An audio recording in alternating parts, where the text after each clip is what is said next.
Somos una organización gremial sin ánimo de lucro que responde a las necesidades de sus asociados, egresados y estudiantes de Administración de Empresas de la Universidad Javeriana. Para la fraternidad, SAEC ofrece integración, bienestar, desarrollo profesional, laboral y empresarial. Brindamos consultoría estratégica y de gestión que responden a las necesidades de las organizaciones para incrementar su productividad, innovación y competitividad. SAEC basa su aporte de valor en el conocimiento y experiencia de nuestros consultores. Somos un aliado estratégico porque nos ocupamos de los costos innecesarios para su negocio o empresa. Buscamos que las ideas se hagan realidad al ofrecer tranquilidad, seguridad y comodidad en un ambiente de trabajo.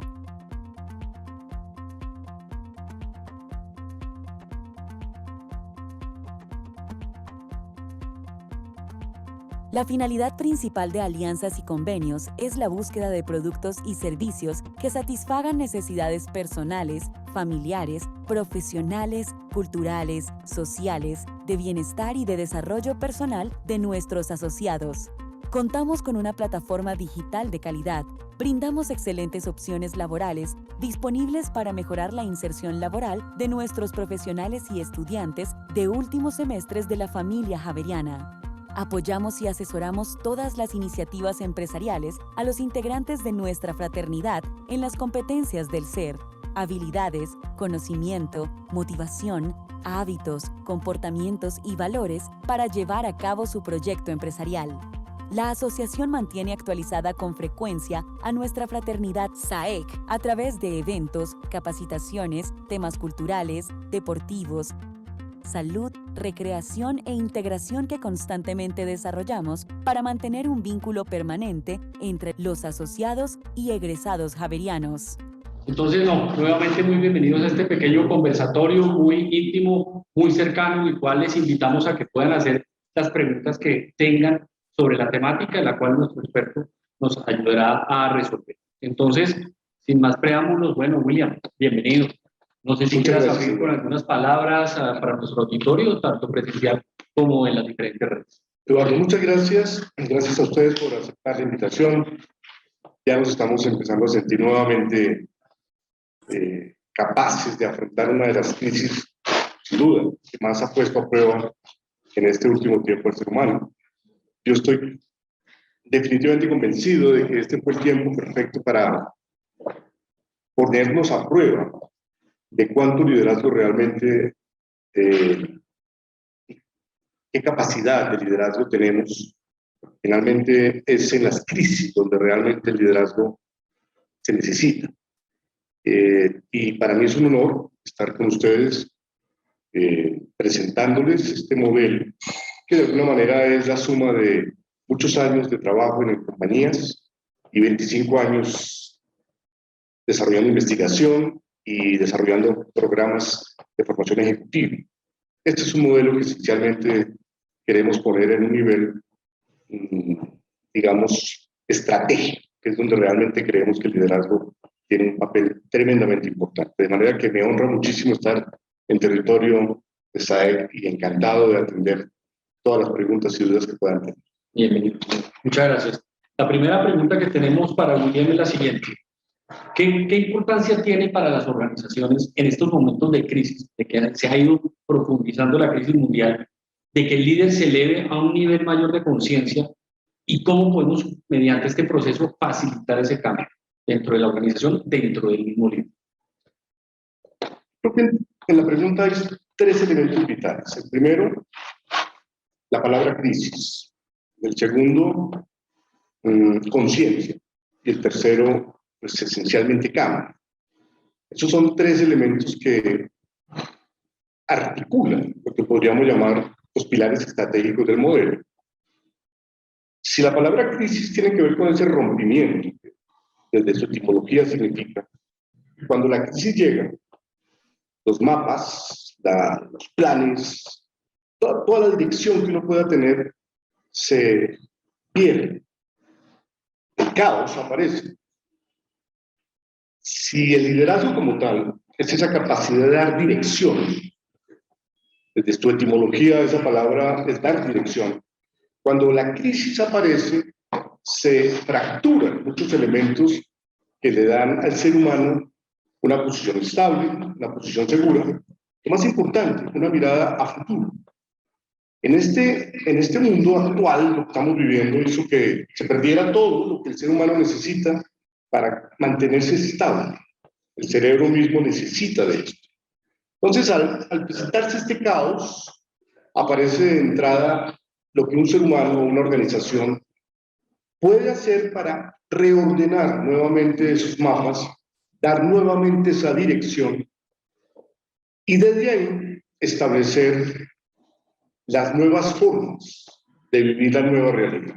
En otras palabras, crisis que produce un caos, un revuelto de la dirección que traíamos, interviene el liderazgo, interviene el ser humano en esa crisis, se mete en esa crisis y desde allí, con sus capacidades lógicas de cerebro, empieza a restablecer el orden. Ese orden va generando en el ser humano necesariamente, nuevamente, ese estado mental de esperanza, y esa esperanza va trayendo nuevas victorias, pequeñas victorias, y empieza un poco a construirse la nueva realidad. Es decir, esa palabra cambio, al final, necesariamente es un proceso doloroso, necesariamente doloroso, por el que hay que pasar, pero necesariamente necesitamos allí mujeres y hombres capaces de restablecer el orden y la dirección hacia ese nuevo futuro. De manera que si el liderazgo hoy sigue siendo visto como un programa de capacitación, como una competencia únicamente, y no como una palanca de aprendizaje, se habrá perdido este tiempo, se habrá perdido este momento de aprendizaje de liderazgo.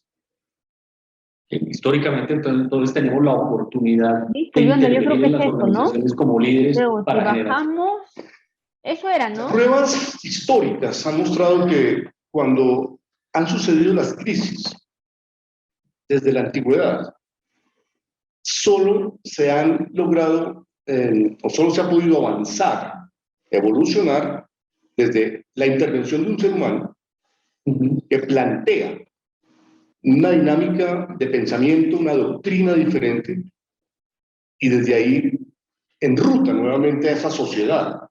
Si nosotros miramos históricamente las personas que en nuestra mente podemos traer en ese momento como líderes de la humanidad, de la historia de la humanidad, todas, absolutamente todas, produjeron un cambio.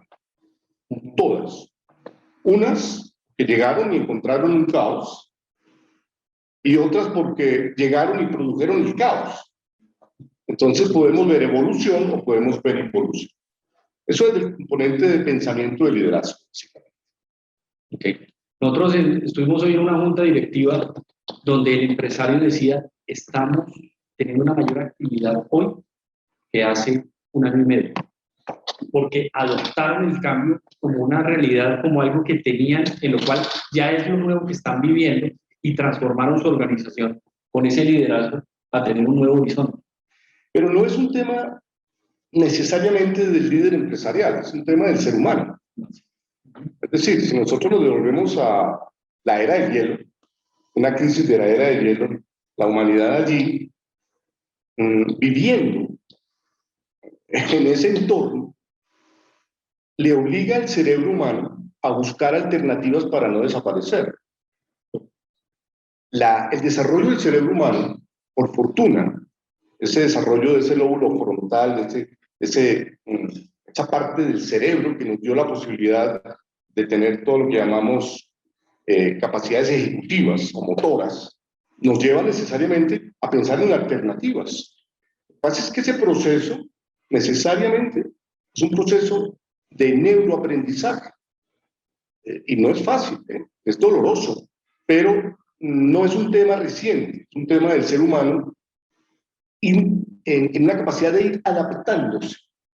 Y en esa adaptación tiene que ir apareciendo la innovación, la invención, aparece la primera aguja, por ejemplo, en medio de la desesperación, estos hombres y mujeres toman una piedra y inventan la primera aguja y con eso pueden unir las pieles para protegerse de esas temperaturas de menos 20, 30, 40 grados.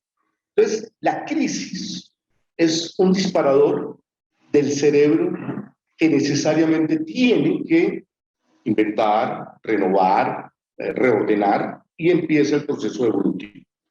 Vale. Abiertas las preguntas en el momento en que estimen, muy bienvenidos.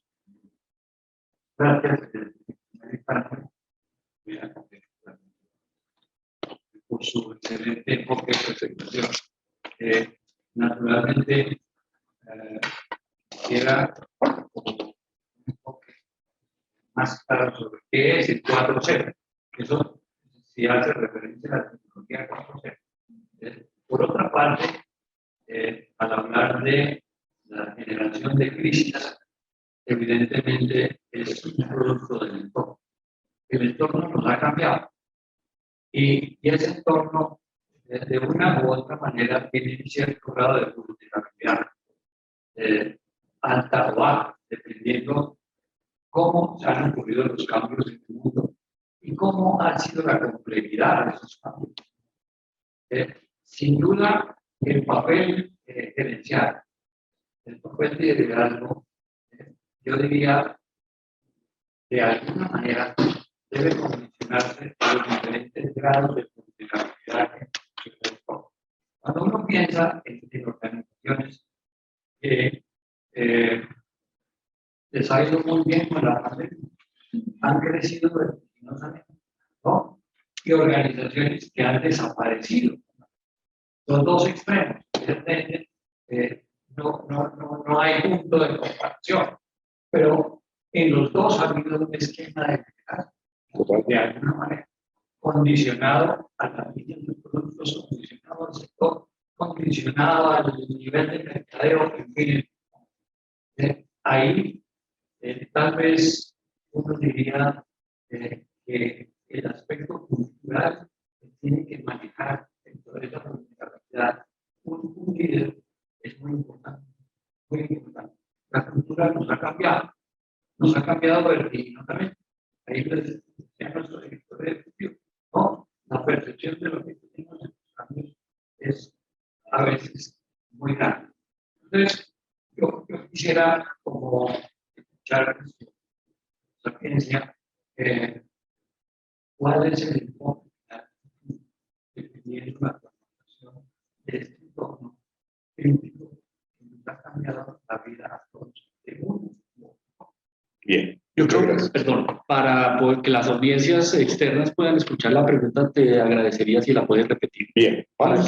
Son dos frentes que yo veo. El primero, el 4.0. Bueno, esa revolución del 4.0 que viene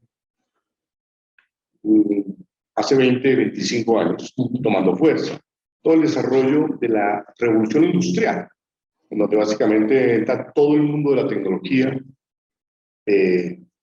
a una velocidad increíble. O sea, todo el mundo de tecnología, hoy encontramos las máquinas que pueden producir alimentos en casa, ¿no? 3D. Bueno, en fin, todo lo que es 4.0 es la revolución industrial fundamentada en la tecnología. Eso es lo primero. Esos cambios necesariamente han obligado, han empujado a las organizaciones a ir acomodándose un poco a las buenas y un poco a las malas, a ese 4.0. Dentro de esos cambios, no solamente ahora, por ejemplo, el empujón que tuvimos por la espalda de esta situación, ha llevado a muchas organizaciones a necesitar obligatoriamente usar todo el músculo tecnológico o desaparece. Lo primero, entonces el 4.0 empujó a las organizaciones a una revolución de ya no es la máquina de vapor, es todo lo que estamos viviendo en orden tecnológico. Dentro de esos cambios, no solamente de orden tecnológico, la sociedad humana, la cultura organizacional se fue modificando. Llegaron personas nuevas a las organizaciones con unos modelos de pensamiento distintos. La academia fue modificando a su vez sus estructuras en formación y empezaron a cruzarse en todas esas generaciones, ¿sí? Que llamamos multigeneracionales, y eso obligó a pensar y a repensar cuál es el estilo, la forma de liderazgo. Entonces, el 4.0 hoy, estamos en vivo, estamos completamente enfocados en 4.0. Ahorita estamos en 4.0, comunicándonos con miles de personas. Pero eso implica necesariamente modificar dentro de la organización lenguaje, valores, ¿sí? Códigos de comportamiento, y el liderazgo se va necesitando acomodar a ese estilo de vida. Entonces, la primera pregunta es 4.0, ¿por qué está la revolución industrial que nos tocó vivir en un empujón inesperado? Hoy, las organizaciones que no estén vinculadas al mundo de la tecnología, al mundo digital, tienen que desaparecer. Nada que hacer. Pero ante ese mundo que es muy ágil, los líderes de las organizaciones no pueden seguir con paradigmas antiguos. Entonces la cultura, a su vez, como tú dices, va moldeando el estilo de vida. Eso no se nota, eso no se percibe cuando tú estás dentro de la organización, porque eso es como estar dentro de la olla, de la sopa, no saben ni qué sabor es. Eso lo ve uno desde afuera. Y podemos ver organizaciones metidas en el mundo de la tecnología, súper digitales, y todavía encontramos líderes completamente en contra de ese mundo digital. Entonces, cultura, al final, es la suma de todos los elementos que van impregnando la forma de vivir. Pero sí estamos seguros, y lo hemos investigado, el año pasado en una investigación grande que hicimos en toda la región, que hay una distancia muy grande entre el mundo digital, el conocimiento digital, la comunicación digital, el marketing, y los líderes estableciendo reuniones, teniendo comunicaciones todavía atrasadas. Y especialmente encontramos en ese tema cultural 6 grandes problemas, que son los que vamos a compartir ahora. Esa es como sería mi respuesta. 1, revolución industrial, ya estamos allá. Y 2, ¿qué tipo de conocimiento en esta crisis es la que ustedes van a llevar a su organización para convertirla en capital intelectual?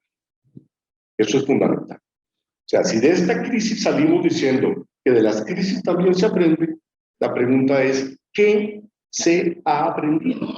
O sea, ¿qué tanto estamos hablando entre los líderes de las organizaciones para decir, esto que hemos vivido, cuál ha sido el aprendizaje? ¿Cómo lo convertimos en palancas que sirvan para la siguiente crisis que ya debe estar aquí en la esquina? Para no caer nuevamente en los afanes de la improvisación. Entonces, esa sería un poco mi mirada sobre los 2 aspectos. Perfecto. Entonces, muchas gracias. Vamos a darle continuidad un poco al orden que traíamos en el momento y posteriormente vamos a tener un espacio ya para las preguntas del público, tanto de la audiencia. En la experiencia profesional que tienes, ¿cómo identificaste esta importancia del liderazgo en las organizaciones? De acuerdo a lo que nos contaba Javier ahora, toda la experiencia que has tenido con transnacionales, con compañías de nivel global, ¿cómo lograste esa identificación? ¿Cuándo? Hay un punto donde se produce el eureka, el descubrimiento de cuando el liderazgo produce un salto a veces cuántico. Lo he visto cerca de compañías tan grandes como Avianca, por ejemplo. Para traer un ejemplo, cuando llega el señor Efromovich y compra un cadáver, porque prácticamente Avianca era un cadáver en su momento. La claridad de una visión de un empresario que se la juega, la capacidad de regar por todas las arterias de sus líderes el propósito de la organización, y cómo comienza no solamente a volverse un tema romántico, porque el liderazgo no puede ser un tema romántico, un tema de estrategia de resultados, cómo comienzan a intervenirse en los procesos de las organizaciones para que todos juntos le peguen a esa visión. Entonces, lo que encontramos realmente es que mientras un ser humano en una organización no se atreva a romper el status quo, a modificar las estructuras que muchas de ellas son exitosas. Pero ¿en qué momento encontramos que es estratégico? ¿En qué momento el liderazgo deja de ser un programa, de una competencia, y lo elevamos a la categoría de un valor? ¿Por qué no hablamos del liderazgo como un valor? ¿Y por qué hablamos de un programa para capacitar en las habilidades blandas? Cuando elevamos el liderazgo a valor, empezamos a despertar la conciencia del liderazgo. Es decir, si nosotros sabemos que tenemos una serie de valores como seres humanos que nos hacen personas confiables, sabemos muy bien que ante una situación cualquiera, conscientemente sabemos que no vamos a empacarnos una botella de vino, así amemos el vino y el queso. El valor es consciente. Cuando el liderazgo sube a la condición de valor y se hace consciente, está a un paso de subir a ser una palanca estratégica. Entonces, ¿cuándo nos dimos cuenta? Cuando vimos líderes capaces de intervenir una realidad, por tranquila que fuera, y lanzar esa realidad a otra realidad. Les cuesta la vida a muchos de ellos, ¿no? Les cuesta la vida, pero ahí encontramos que solamente en ese palancazo, en ese giro que mete de timón un líder, dispara los resultados. Hay muchos elementos más, por supuesto, muchos más. Eso significa que a veces toca romper el molde de lo que está funcionando para poderlo proyectar. O darle continuidad. Hemos encontrado unos líderes que les preguntan, ¿pero qué necesidad hay de hacer esto? Y por supuesto que rompen los esquemas. Siempre se preguntan, ¿qué otra cosa podemos hacer? O se preguntan, ¿cómo podemos aún mejorar? Y con esas preguntas aparecen todas las ideas posibles para empezar a dar una dirección diferente.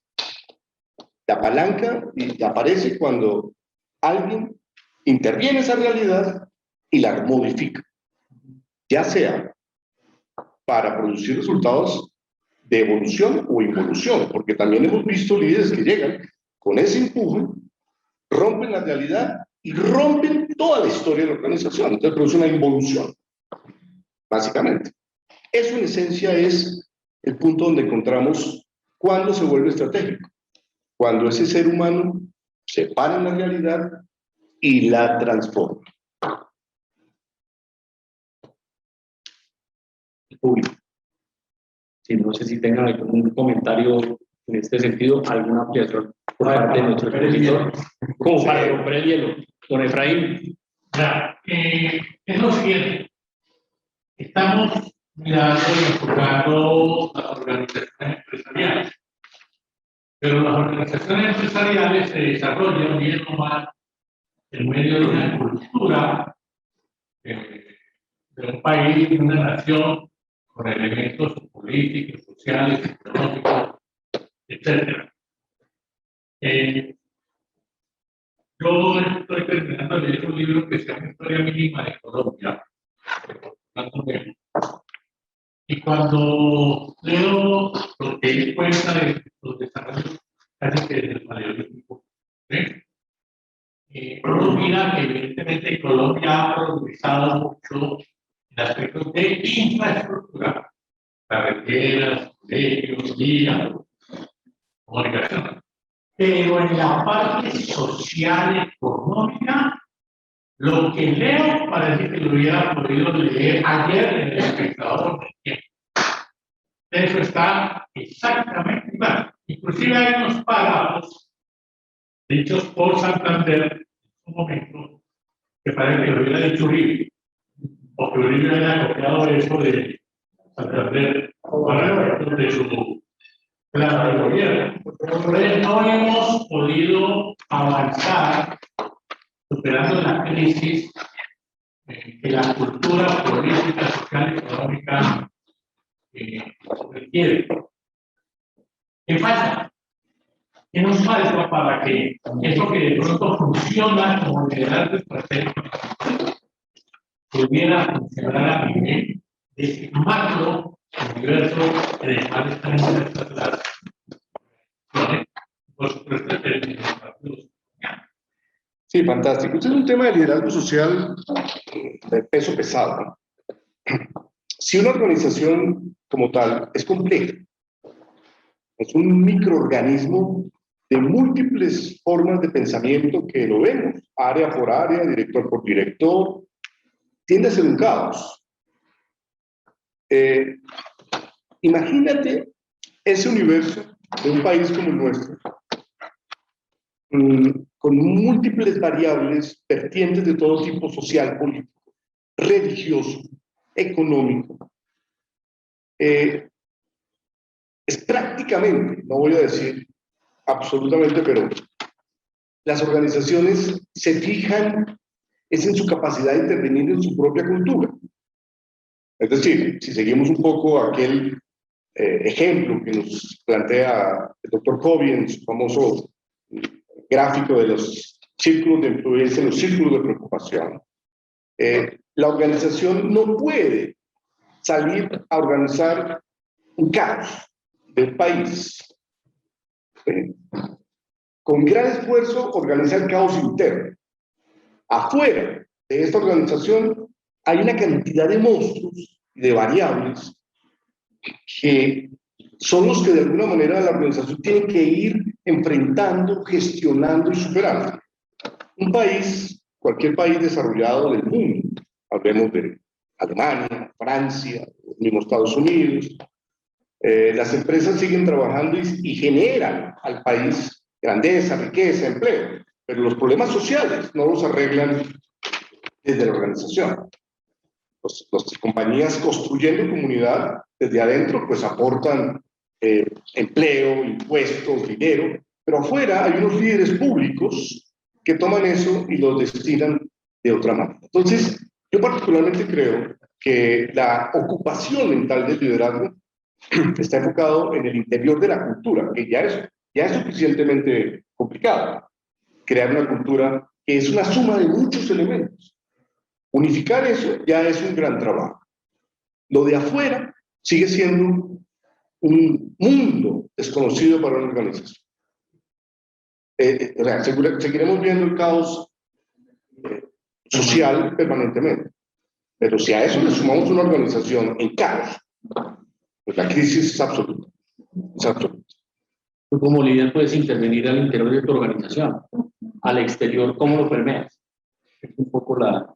Hay unos liderazgos que permiten que ese representante de esta sociedad pueda intervenir en diferentes centros de esa sociedad, pero son microorganismos que de alguna manera se penetran, ¿no? en una cultura de una organización que se puede trabajar internamente, pero afuera, el foco de acción afuera. Hay que ajustarse, por supuesto, hay políticas, normas, hay reglas y códigos, pero al final el problema de afuera de un país es la suma de 50 millones de seres humanos que cada uno le parece que se debe pasar el semáforo en rojo, peatonal, así no vengan carros. Pequeñas cosas como eso. Al final, más que un punto inflexible, es una forma de vivir que la gente se resiste a cambiar. Voy a dar continuidad y ahorita te damos la palabra. Entonces, digamos, sobre el modelo que estamos hablando, sobre el modelo que tú tienes desarrollado, ¿por qué lo llaman inteligencia de liderazgo? ¿Por qué lo llamas así? Bueno, mira, yo durante quizá 18 años, más o menos, 15 años, y otros 15 trabajando en empresas muy grandes, yo estuve empapado y estuve mucho tiempo metido en el desarrollo de esas habilidades sociales, habilidades blandas, que de blandas bien sabemos que no tienen nada. La palabra blandas, habilidades blandas, aparece puesta por una convención en el año 60 y algo, 62, 63 en Estados Unidos, militares, y plantea la necesidad de que sus hombres, estrategas de guerra, tuvieran capacidades sociales, habilidades sociales. El liderazgo, en esencia, es esa capacidad de hacerse la conexión con el otro ser humano. Ahora, no es un tema expresamente de la motivación del líder, hay muchos elementos que voy a mostrarles, pero ese trabajo nos llevó, o me llevó particularmente, a preguntarme y a preguntarle a las empresas, ¿cómo definen el liderazgo de su compañía? Yo me lo preguntaba a nivel de equipo, ¿no? De grupo de trabajo. Si tú mañana le preguntas a tu equipo cómo definimos el liderazgo de esta compañía, me encontré con 30 respuestas en una misma organización. O sea, tomamos un banco, no voy a mencionar nombres, por supuesto, algunos, piso por piso, vicepresidencia por vicepresidencia, gerencia por gerencia, y sacábamos listas de 60, 70 maneras de definir el liderazgo. Pero ese año habían invertido millones de pesos en programas de trabajo en equipo, comunicación, pensamiento estratégico, resolución de conflictos. Perfecto. Entonces encontramos que cuando planteábamos esas competencias, todas muy importantes, ¿cómo se hablaba una con otra? En otras palabras, usted formándose en liderazgo, por ejemplo, en pensamiento estratégico, ¿eso cómo le sirve cuando tiene que entrar a resolver un conflicto? Y empezamos a encontrar algo que a mí particularmente en mi vida me produjo siempre mucho malestar. Desde la escuela de niño, siempre me preguntaba, o no siempre, pero ya grandecito me preguntaba, ¿qué relación tiene esta materia con esto? Y la experiencia fue cruda, porque me costó una suspensión cuando le pregunté a un profesor qué relación tenía su materia con la otra materia que también dictaba él. ¿Cómo habla el liderazgo en su organización como un lenguaje? Si la cultura está hecha de muchos elementos, uno de los elementos cruciales de la cultura es el lenguaje. Y si yo me encuentro 60 maneras de definir liderazgo en un banco de un tamaño gigantesco, entonces, ¿de qué cultura de liderazgo estamos hablando? No hay un idioma que identifique la cultura de liderazgo. En ese momento fue cuando entendí que todas estas competencias siguen siendo muy importantes, pero todas al final entran a formar parte de unos ejes fundamentales que fue el modelo que diseñamos y que de alguna manera articulan todas estas competencias a un modelo de pensamiento de liderazgo. Eso es en esencia. El problema principal nació cuando nos dimos cuenta, primero, que no se sabe definir el liderazgo en la organización a las mismas personas. Eso sin mencionar los detalles cuando uno habla de los valores de su organización. Eso sin mencionar cuando uno dice cómo las metas de su área o su departamento o su empresa están favoreciendo a la visión de la compañía. No hay articulación. Eso, sobre la misión, es un canto a la bandera. Todo eso a mí me fue generando un choque, pero especialmente por algo. Porque creo que una compañía compra conocimiento. Compra tecnología, claro, pero compra conocimiento. Y cada vez que se sientan sus ejecutivos a recibir conocimiento,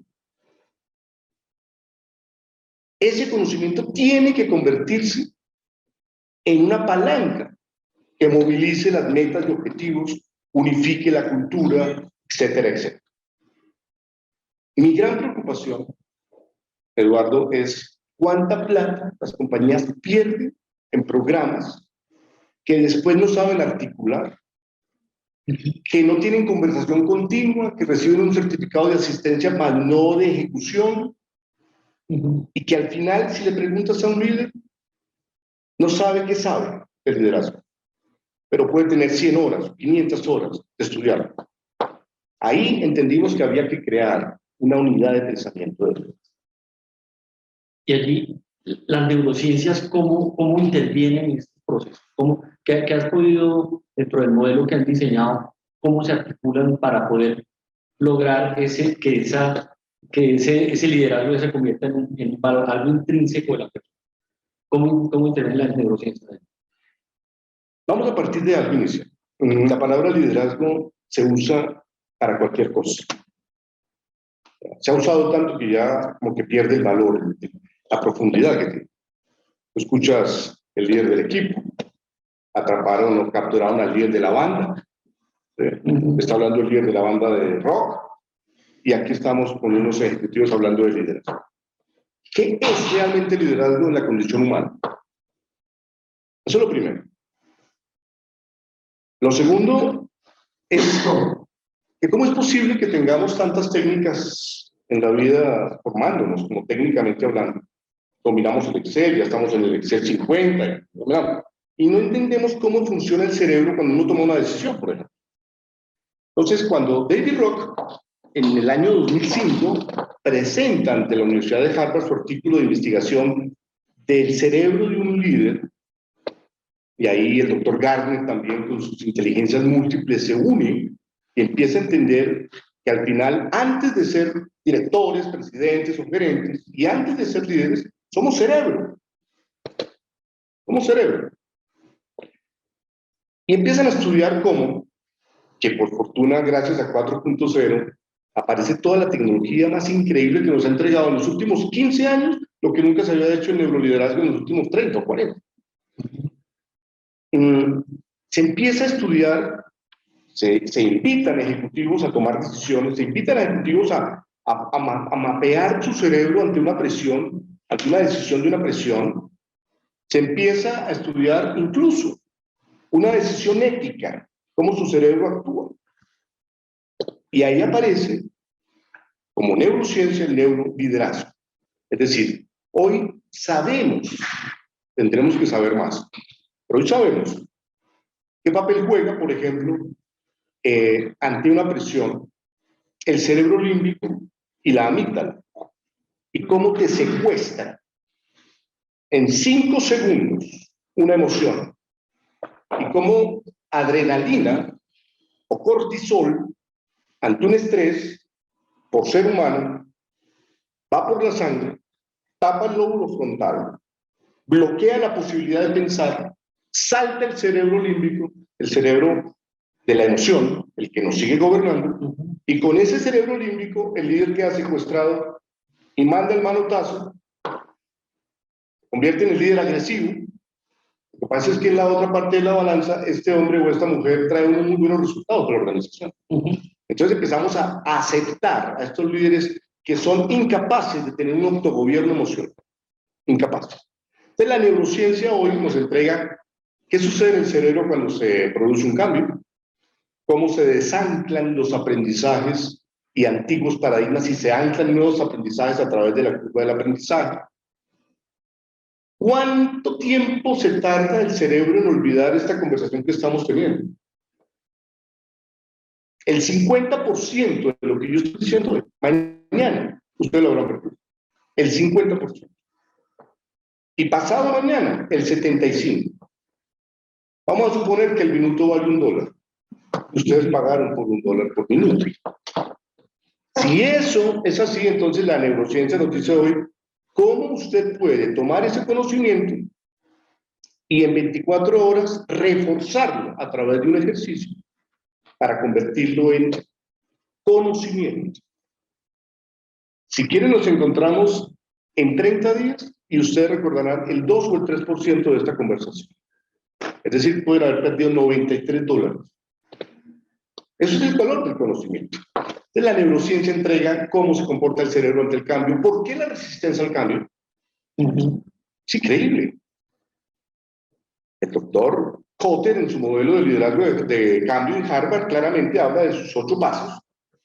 Por supuesto, pero hay que hablar de lo que el ser humano vive cuando tiene que abandonar una zona conocida. Esa zona de confort es maravillosa, Eduardo. Nadie nos ha regalado la zona de confort. La hemos construido con años, con éxitos, con victorias. Ahí vivimos bien. ¿Por qué me voy a salir? ¿Me vas a sacar? El cerebro se resiste porque simplemente no tiene conexiones con ese nuevo lenguaje. Ese nuevo lenguaje desconocido, el cerebro no tiene dónde anclarlo. Por lo tanto, siente miedo y tiene 2 posibilidades, como el Homo sapiens: o ataca o escapa. Y hay gente que en las organizaciones ya escapó, pero siguen devengando. La neurociencia estudia todo el comportamiento emocional, estudia ¿Qué factor tiene, por ejemplo, las neuronas espejo para construir empatía y confianza con un equipo? Todo eso está en la neurociencia. Es decir, si nosotros sabemos nuestra dirección y teléfono y cuánto hemos vendido este año y cuánto facturamos, en cuánto nuestra cartera, escasamente sabemos en cuánto está nuestro nivel de colesterol hoy. Y menos. ¿Qué está sucediendo en nuestro cerebro en este momento? Cuando el líder comienza a entender el comportamiento, y no necesariamente tiene que ser un doctor en neurociencia, empieza a entender cómo es que un equipo se mueve. Esa es la neurociencia hoy. Poderosísima. ¿Cómo está diseñado ese modelo? ¿Cómo lo tiene estructurado? Bueno, mira, en esencia el modelo parte precisamente de un primer factor que es el gobierno emocional. Son 6 ejes. El primer modelo es el gobierno emocional. Se sigue demostrando, y cada vez más, que ya no es suficiente con que tengamos las mejores calificaciones o seamos los mejores profesionales en el área. Se sigue demostrando que los líderes, en la medida que ascienden, o las personas en la medida que ascendemos en la organización, más presión, menos oxígeno. O sea, la subida leve, ¿no? Entre más arriba, necesitamos entender qué sucede en el cerebro emocional. Un líder que pierde su capacidad de controlar sus emociones, la presión, el miedo que puede sentir, la furia, el odio, o lo que quieras como emoción, ese líder necesariamente rompe el segundo eje del modelo, y es el eje de las relaciones. Es decir, cuando rompe el líder su incapacidad de controlar emociones, cuando no es capaz de gobernar sus emociones como un líder, cuando no es capaz de darle dirección a su vida emocional, necesariamente rompe la relación de quienes estén a su lado. Es decir, relaciones y emociones conviven. Por eso huimos ante personas que emocionalmente no son capaces de tener gobierno propio. Rompe relaciones. Cuando se rompen las relaciones entre el líder y el equipo y el líder, se corta la arteria de la comunicación. Se bloquea la arteria de la comunicación. Hay un infarto en la comunicación entre los dos. Y comienzan las personas a salirse del centro de influencia y quedan gravitando en una espiral, saliendo, y el líder empieza a quedar solo. Entonces encontramos que toda la gestión emocional positiva atrae, y no es un tema de cerrar los ojos y atraer, es un tema de mostrar capacidad de gobierno emocional ante las crisis, tomar decisiones bajo control, y el modelo pues lo enseña Goleman, lo enseñó Mayer, o sea, los principales gestores de las emociones, cómo el líder desde la gestión emocional entiende que es un fabricante de experiencias emocionales. Es otro tema importante, el liderazgo consciente. Entonces, el eje 1 y el eje 2 comienzan a moverse. Si estas dos funcionan bien, la articulación del tercer eje se activa, la inteligencia moral. El eje de los códigos éticos de un líder que actúa desde los principios más correctos, que impide que las decisiones de su equipo o propias salgan o se desborden, porque es muy fácil cuando tú no tienes control emocional como líder, rompe las relaciones y en un segundo estás pisoteando los valores de la organización. Esto que está pegado en la pared, que es el respeto, se escucha a la gente gritando en las reuniones y zapateando. Entonces, esos 3 ejes, emocional, relacional y moral, todos funcionan en el cerebro. Ya encontramos, o la neurociencia ya encontró, dónde nace el cerebro moral. O sea, dónde nacen los valores en el ser humano. Ya se encontró. No es un tema solamente de aprendizaje del colegio, de los valores, ¿no? Ya se entendió qué parte del cerebro, qué molécula del cerebro activa todo el componente social y empático. Ahí vamos con 3 ejes. Cuando tenemos esos 3 ejes articulados, líderes emocionales, inteligente, ya te respondo a la pregunta de inteligencia. Líderes emocionales activan relaciones, construyen aportación, construyen confianza, inmediatamente activan todos los códigos éticos. Cuando esos 3 ejes están en alta velocidad, se eleva necesariamente el engagement de las personas, el compromiso, el enfoque atencional en las tareas, el deseo de aportar, el de innovar, y se mueve el cuarto eje, el de la inteligencia práctica. Cuando un equipo está suelto de su líder, los problemas del día a día los ahogan fácilmente. No hay innovación. Necesitan la presencia del líder para poder tomar decisiones. Eso que llamamos la inteligencia de la calle. ¿Cómo resuelven los problemas del día a día? Cuando activamos ese tipo de pensamiento, necesariamente ya saltamos al quinto eje, el eje de la inteligencia adaptativa. Es decir, observa que si hablamos solo de cambio, hablamos solo de un eje. Pero las personas que pasan por el proceso de cambio, lo que estamos viviendo, tienen que estar conectadas a inteligencia emocional, a inteligencia relacional. Un líder que no tenga a su gente conectada en el centro de la confianza se va a tardar demasiado en producir un cambio de paradigma. ¿Sí? El proceso de cambio exige unos códigos de ética absolutamente impecables, códigos éticos. Y la inteligencia práctica ayuda a que el cambio se mueva mucho más rápido. Es un sistema. La joya de la corona se llama liderazgo consciente. ¿Cómo el líder conscientemente, consciente con ese, es decir, ese ser capaz de entender que tiene un rol de dar una dirección emocional, relacional, moral, práctica y adaptativa?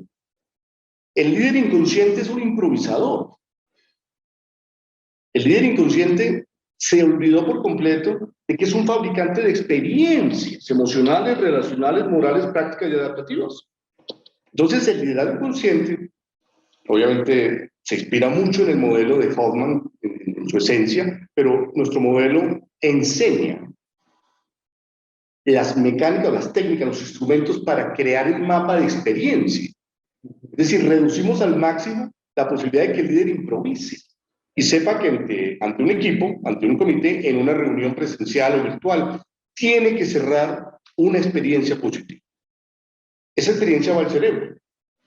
El cerebro la convierte en información y la transfiere a los centros de aprendizaje. Y si esa experiencia es negativa permanentemente, aparecen lo que se llama los marcadores somáticos. Es decir, que si tú tienes un accidente en tu auto y la bocina queda pegada a tu pecho, de ahí en adelante las veces que escuches esa bocina parecida, el marcador somático, que lo descubrió un gran científico, neurocientífico Damasio, portugués. Entonces, ¿cuántos marcadores somáticos el líder fabrica en una experiencia, en una conversación, en un feedback? En un feedback que técnicamente se haga bien, porque yo a veces pregunto a muchos líderes, ¿usted hace feedback? ¿Sí? ¿Qué técnica usa? Bueno, no. Pues feedback. Hay como mínimo 7 muy buenas técnicas para hacer un feedback en menos de 30 segundos. Entonces, todos esos elementos al final, si están sueltos, la pregunta es, ¿usted qué sabe de liderazgo? Eso es lo primero. Ahora, vamos a la parte de inteligencia. La inteligencia, la palabra nace del latín intelligere. In significa entrar y legere significa leer. Por lo tanto, cuando hay un factor externo que me pone a prueba, que debo saber resolver, pasar por un lado, esquivar, entro a mi cerebro y si no tengo la información, de ahí el valor de la educación, de ahí el valor de la capacitación. Si no tengo esa información, simplemente no sé leer cómo resolverla.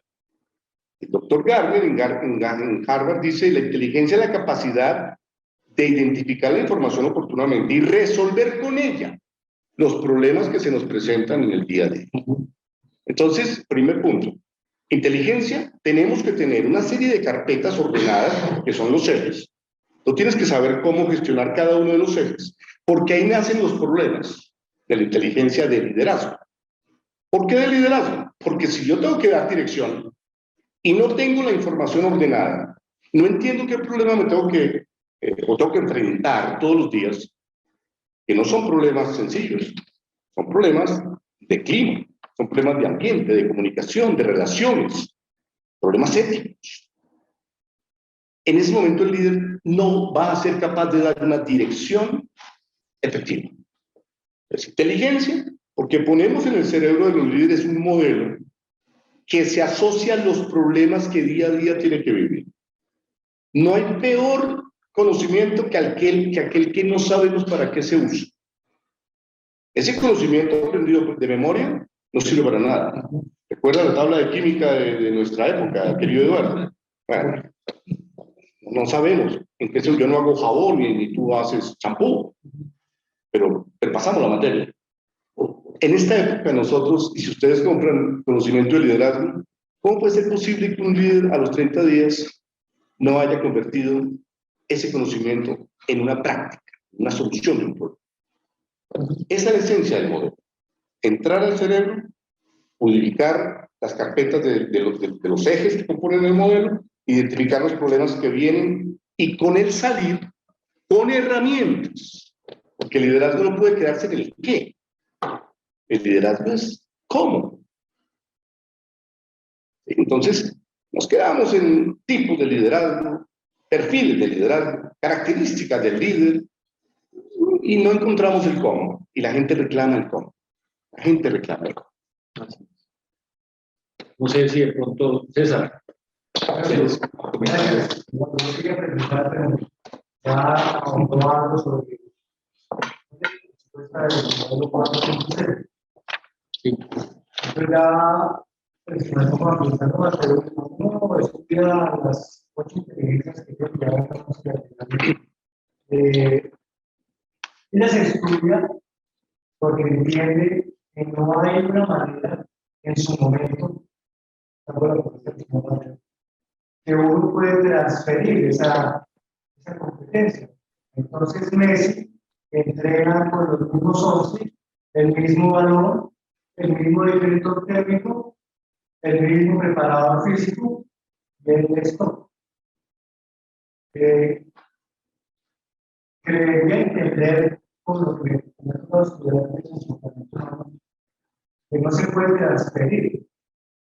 Yo no puedo tener un modelo que yo le pueda transferir a mis directivos cómo solucionar los problemas y cómo tener inteligencias blandas, porque se perdería la esencia humana. La definición que no me gusta es de competencias. Las competencias son capacidades intrínsecas del ser humano, por eso estamos hablando de que nace con la persona, que no pueden ser modificadas en el sentido de que si yo tengo la competencia musical o la inteligencia musical, lo que voy a hacer es brillante en el ámbito musical, pero si no la tengo ciertamente, podré cantar ahí un poco más o menos entendible, habilidad, los que no tienen definitivamente nada de esa inteligencia, es que de hecho, yo he hecho ejercicio conmigo mismo.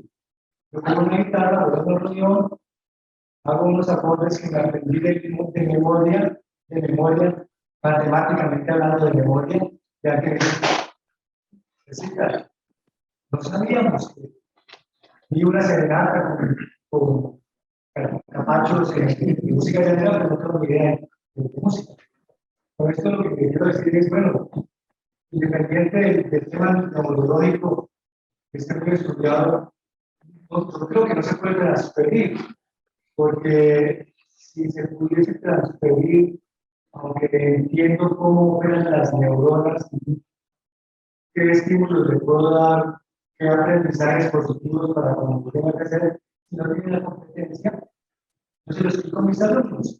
Y lo explico con este ejercicio. En todas las casas conocemos, en todas las familias, este personaje. Que nos cierra la puerta, la del carro, la de la casa, la de la calle, y que llega al restaurante y por más de que hemos explicado que tiene que estar al mesero, que tiene que estar bien, al portero, que tiene que... ¿Qué pasó? ¿Quién está cuidando aquí el carro? A ver, ¿por qué no me atienden rápido? ¿Cambiaron la receta? Llámeme al cocinero, que esto quedó con un sabor diferente. La verdad es que sea exactamente porque está en su... Y de hecho, le he sido un poco más o menos 30 años de coger una persona que iba modificando con experiencias positivas y a la vuelta de 30 años me dice, cuando yo le digo, es que ir a almorzar con usted, no es un problema. ¿Por qué no me lo habían dicho nunca antes? Cuando yo tenía trabajo. No me habían dicho, porque no me habían dicho. Oiga, es que desde los 5 años lo conozco y desde los 5 años le vengo diciendo que hay que tratar de a la persona, sin decirle que es inteligencia blanda y pegarle en el estudio, sino en el hacer. Porque mi oficio es preparar a la gente que sabe hacer. Y con ayudas conductuales, premios, la recompensa y el reconocimiento de ser, de hacer. Pero no hay una fórmula para poder cambiar a la persona su ADN, porque es intrínseco la personalidad. Piensa con el estómago, piensa con el estómago. Y lo podemos preparar, va a la universidad, a Yale, va y seguirá teniendo el mismo comportamiento. Bien. Es brillante en el análisis rápido, Bien. así no vaya a la universidad. Bien. Hay Hay un punto importante. Primero, bueno, aclaro que no he dicho que las competencias no sean importantes. Lo que he dicho es que no nos podemos quedar en el liderazgo como un programa de capacitación que desarrolla una competencia. Lo primero. Pero una competencia no es solamente intrínseca. La competencia es la suma de muchos elementos. Yo sé que tú lo sabes porque enseñas. Conocimientos. Conocimientos. Habilidades. Actitudes y valores. Y sumando eso, me hace competente o incompetente para un cargo. Los otros son talentos. Los otros son talentos. Yo también me siento y toco el piano. Puedo tocarlo 30 horas seguidas que nunca estudié. Porque tengo una inteligencia musical, pero no soy músico. Pero cuando pasamos a la dirección de personas, las emociones atacan a cualquier ser humano, primero. Y quedarnos hoy, en el siglo XXI, pensando que no podemos educar las emociones, es volver a cuando yo tenía 5 años, donde me daban las pataletas, y papá me daba la pataleta y me la quitaba.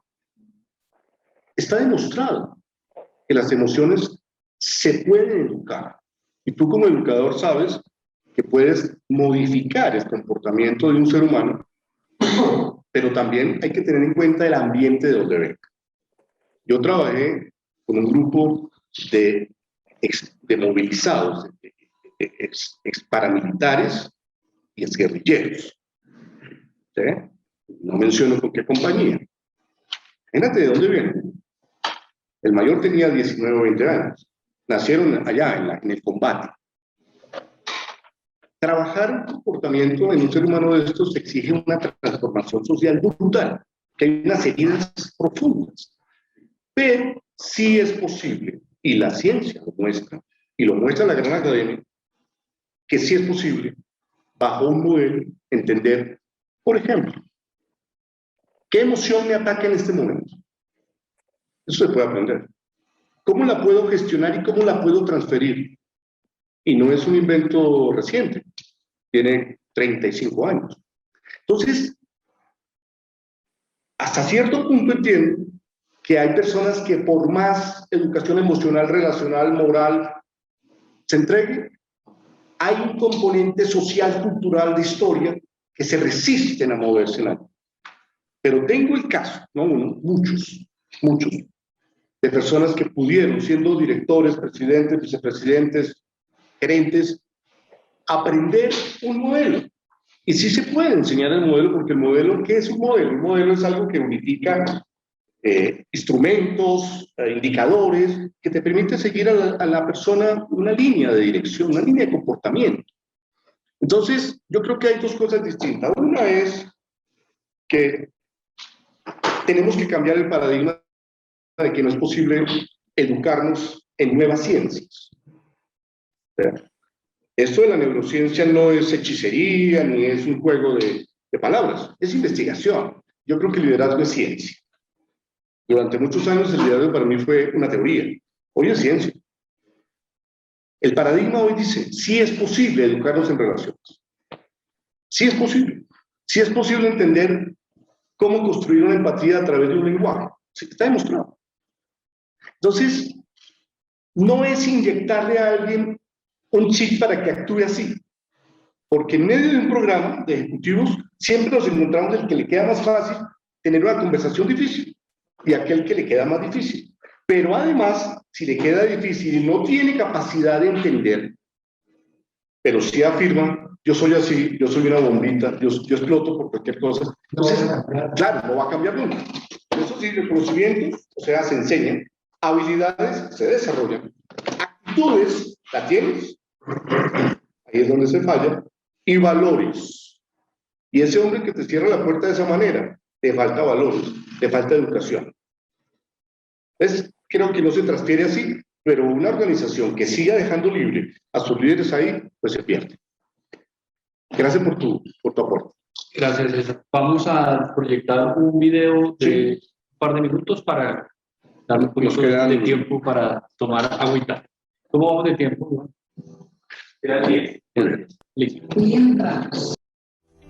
William Ramos, Inteligencia de Liderazgo 4.0 Digital. 2017, 26.000 artículos, 90 categorías. El año 2017, la Revista Internacional de Estudios de Liderazgo clasificó 26.000 artículos de liderazgo de alto valor dentro de 90 categorías diferentes. ¿Cuánta información hoy reciben sus líderes y cuánta de ella es empleada verdaderamente en su organización?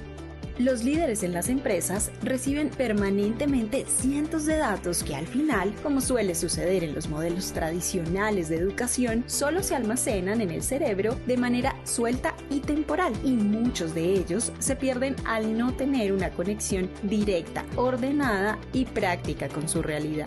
¿Qué es Inteligencia de Liderazgo 4.0 Digital? Un modelo de gestión estratégica de liderazgo. La inteligencia de liderazgo es la capacidad desarrollada a través de un modelo mental de gestión que los líderes emplean en su cotidianidad para resolver múltiples cuestiones relacionadas con los retos que les exige alta efectividad en las tareas y alta conectividad en sus relaciones, mejorando su desempeño y cambiando la realidad.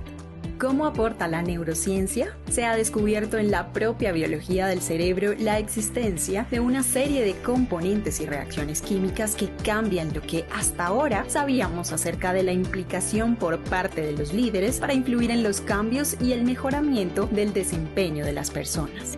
¿Qué problemas deben resolver los líderes en esta era digital? Incertidumbre y alta carga emocional, rompimiento de las relaciones y la confianza, desenfoque en los valores organizacionales, baja iniciativa para tomar decisiones ágiles, resistencia a los nuevos paradigmas. 1. Inteligencia emocional. Más 2. Inteligencia relacional. Más 3, inteligencia moral. Más 4, inteligencia práctica. Más 5, inteligencia adaptativa. Más 6, liderazgo consciente. Inteligencia de liderazgo 4.0 digital. ¿Qué tan preparados están sus líderes hoy para resolver los problemas y retos con su inteligencia de liderazgo? William Ramos, Inteligencia de Liderazgo 4.0 digital. Muy bien. Ahora en el tiempo tenemos que dar la dinámica y ahorita abrimos un espacio para las preguntas. Entonces, un poco lo que nos proyecta ahorita el video y que me gustaría de pronto que ampliaras este tema es cuáles son los problemas que los líderes deben resolver el día de hoy, que tienes identificados actuales y cuáles se han revelado con mayor claridad en estos tiempos que hablamos de nuestra famosa crisis, ¿no? Los problemas que se han resuelto desde lo técnico, es decir, afortunadamente las organizaciones tienen personas expertas en resolver problemas técnicos, problemas de estrategia. Pero encontramos que hay 6 problemas que hoy están no nuevos, se han disparado en esta crisis mundial.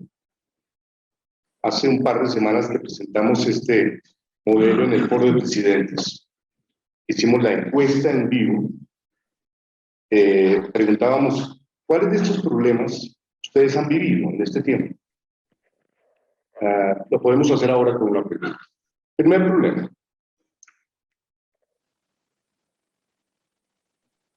Rompimiento del autogobierno emocional. O sea, la tensión y la crisis elevó la carga emocional en las organizaciones a un punto en donde la gente se rompió emocionalmente. Eso no se resuelve con Excel. Eso no se resuelve con un Excel, ni con una estrategia de marketing digital. Se resuelve con liderazgo emocional. Segundo problema que encontramos. Muchos líderes, hablamos de un 62% de 9 países que investigamos, 700 personas, respondieron que sus líderes no habían confiado en las personas trabajando en casa. Microseguimiento, casi que cámaras ocultas para garantizar que la señora se levantaba a trabajar. Ya, una desconfianza bruta. Y las personas, cuando sentimos que hay desconfianza, rompemos la confianza hacia esa persona. La relación se fractura. ¿Siguen pesando los resultados? Claro. El acelerador a fondo, alta presión de este líder, y por supuesto, rompimiento de la relación. Tercero, en nombre de los resultados, líderes tomando decisiones contrarias a los códigos de ética correctos. Encontramos una compañía que se puso a fabricar tapabocas del sector de la salud. ¿Un gato ahí? Bajo ninguna norma de seguridad. Porque como bien decían algunos de ustedes, este año tú decías, se taparon de plátanos.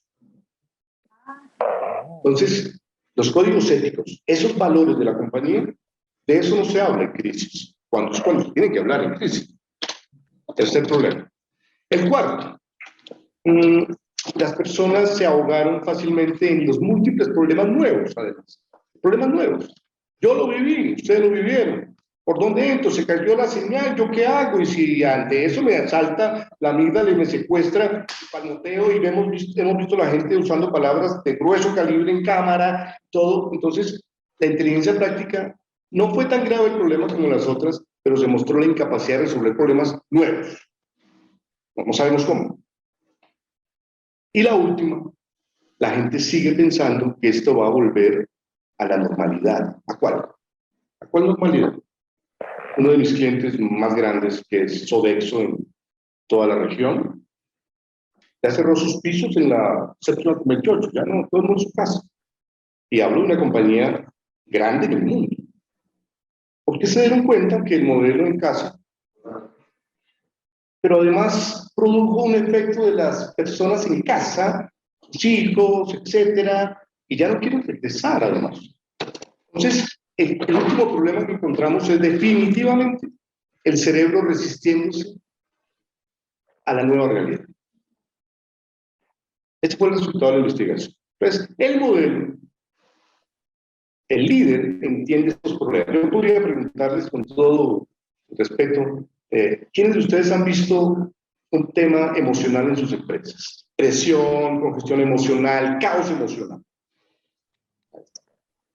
¿Quiénes de ustedes han vivido un sentimiento de que las relaciones se han fracturado, se han debilitado?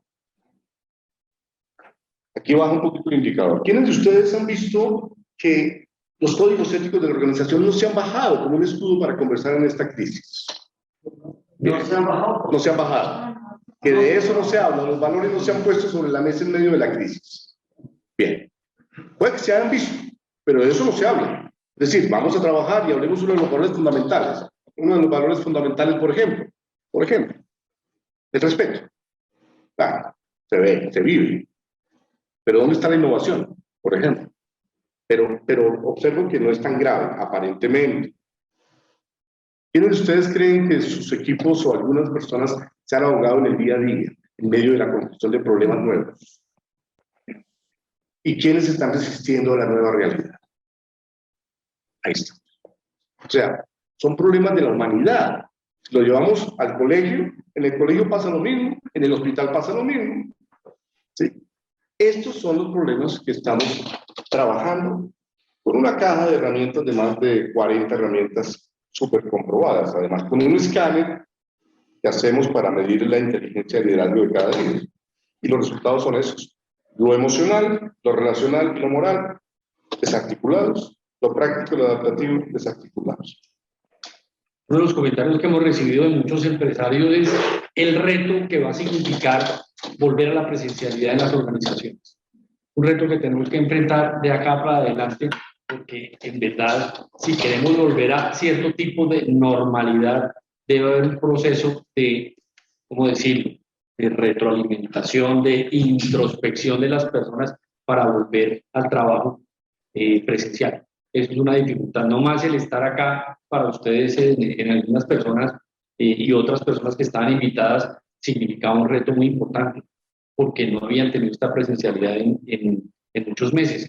Y más va a ser para las organizaciones poder retornar. En verdad, ahí sí necesita un trabajo bastante importante. Como última pregunta tengo la siguiente antes de abrir el espacio para algunas preguntas. ¿Y cuál es la relación que existe entre este liderazgo consciente y este liderazgo experiencial? Bueno, mira, las empresas que han logrado elevar el liderazgo a nivel consciente son totalmente diferentes de las empresas que ven el liderazgo como una probabilidad, una posibilidad. Nosotros creemos, como equipo, que si llevamos este modelo a la enseñanza, primero hay que empezar por la enseñanza. Todos nosotros salimos de la academia profesionales en algo y nos encontramos el primer problema: dirigir un equipo. A mí me costó prácticamente la cabeza. Pedía en mi cabeza a los 6 meses de estar en una compañía gigantesca. Yo sabía de marketing, pero no sabía de dirección personal. Entonces, la elevación de conciencia pone a los líderes a entender que tenemos un rol. Cuando uno pierde el rol de mamá, de papá, de enfermera, de maestro, se desconecta de la realidad que tiene que producir, que fabricar. Eso es lo primero. Esto se lo presentamos a un centro de formación muy importante en México, que es el TEC de Monterrey. A su alta dirección se la presentamos porque creemos que tenemos que formar líderes desde la academia, como una materia, no como una opcional, una posibilidad. Y estamos a semanas. Es decir, ya prácticamente estamos para en enero comenzar la materia de inteligencia y liderazgo en los campus de México, del Tecnológico de Monterrey. Es decir, conciencia es cuando entendemos que el liderazgo definitivamente le da al ser humano las posibilidades de intervenir en su realidad, por buena o mala que sea, y desde allí sacar todas las capacidades de un cerebro que inventa, que reinventa, que tiene resiliencia, que tiene emociones, que construye relaciones, etc. Entonces, el liderazgo consciente termina fabricando un mapa de experiencias. Y las experiencias son el aprendizaje del ser humano. O sea, si tú te devuelves a tu época de colegio, ¿cuántas horas tuvimos de clases? Pero recordarás un evento o dos que nos marcó la vida. Quizá uno por la pérdida de primero bachillerato, ¿sí? Quizá dos la expulsada por alguna razón, el resto no te acuerdas de nada más. Si recuerdas al líder en tu vida más importante, te lo marcó por tu experiencia. Entonces, cultura es experiencia. Y quien no vive esas experiencias positivas se tiene que regresar a su país. Entonces, el liderazgo experiencial construye experiencia, un mapa, una metodología que enseñamos de cómo fabricar una experiencia, bueno, varias experiencias, y desde ahí comenzar toda una ruta de aplicación para vivir la experiencia de liderazgo en su compañía. Muchísimas gracias. Agradecemos a nuestra audiencia vía Zoom. Vamos a invitar ya la transmisión vía streaming y les agradecemos mucho haber estado con nosotros. Muchas gracias. Muchas gracias.